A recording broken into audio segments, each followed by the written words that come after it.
How's it going, my fellow Cupfishins? This is the next 5-minute review, more or less, of a game called Banjo-Kazooie Grunty's Revenge for the Game Boy Advance. I finished playing this game on stream during a random game moment.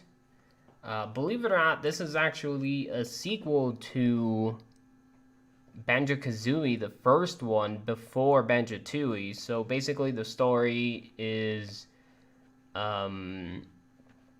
Grunty is inside of the boulder after she fell from the tower, and her assistant, the green goblin dude, whatever his name is trying to help her, and he builds a robot, and Grunty somehow gets her spirit outside of her body and into the robot, and she goes into the future and is trying to ruin the future in some way, and it's Banjo and Kazooie's time in order to go into the future that Mumbo helps them do, and stop Grunty from ruining whatever the heck she's doing. This story is most likely unimportant, just because it's probably a handheld game, and as much fun as it was, that story just makes no sense. That being said, the music is actually incredible. It's obviously going to remind you,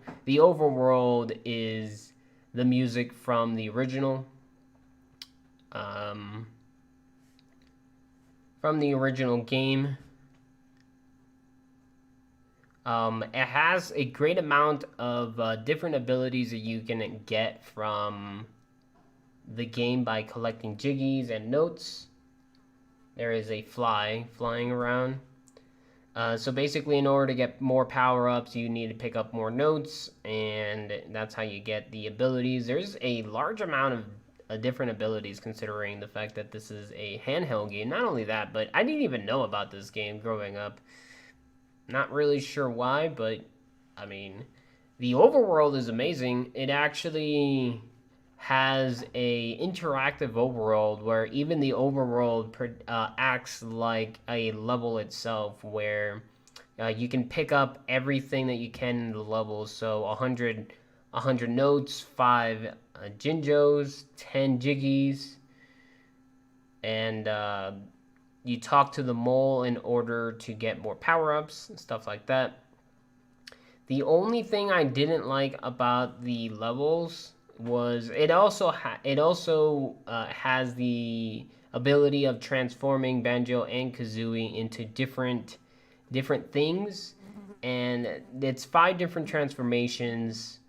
And the only thing that I wish that the game would do was utilize the different transformations more.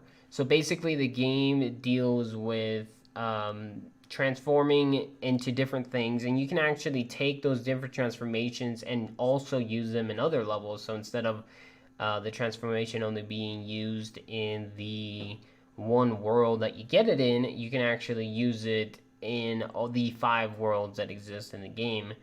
I wish those transformations were used more, because some of them are only used once, even though you can use them in other levels, or they're used so little amount of time that it kind of makes you forget that they're even there. And the only other bad thing is the final boss. The final boss actually has 3 phases, and so you basically fight Gruntilda, and then you have to answer you go through the quiz video game thing that you do both in Banjo-Kazooie and Tooie, and you have to answer 60% of the questions correctly. So basically, the first quiz, you have 3 questions, and out of the 3, you need to answer 2 of those correct, because if you don't, you're going to fail, and you have to start the phase all over again from the start. So each phase has 12 hits, I believe. So if you happen to miss one of them, one of the quizzes, you're gonna have to do all 12 again. And then it jumps to the green helper dude. I can't remember his name right now. Um, you have to fight him, and I believe he also has 12 hits. And then once you kill him, you have to do a quiz again. And the quiz can also contain the little mini games that you can play throughout the entire game. So there is mini games where you have to fish things out, or you go down a tree slide and you have to pick things up.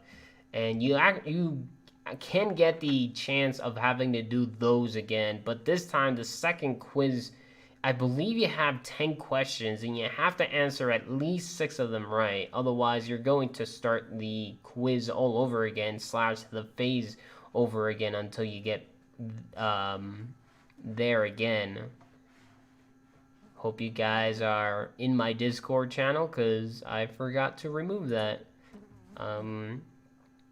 And then when you're done with the second phase and the quiz, you have to do the third phase. And throughout all of these phases, you actually can't get the ability to gain any health, which is pretty crazy. That being said, as hard as it was for me to even beat the final level, these flies are just everywhere, dude. With a little bit of memorization, it really wouldn't take that long to beat any the boss, but again, in a blind playthrough, having to go through 3 different phases and just having the questions there, it just takes so long. So that's pretty much the only downs about this game. Other than that, if you haven't played it, I would definitely suggest you try the game out, because it's actually pretty fun considering it's a handheld game.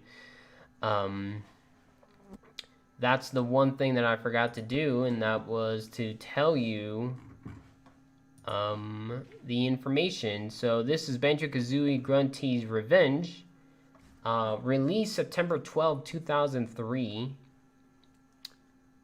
for the Game Boy Advance, and apparently mobile phones. Not really sure what that means, but 2003. If anyone has loves any of the Banjo-Kazooie games, I would definitely suggest you try this one.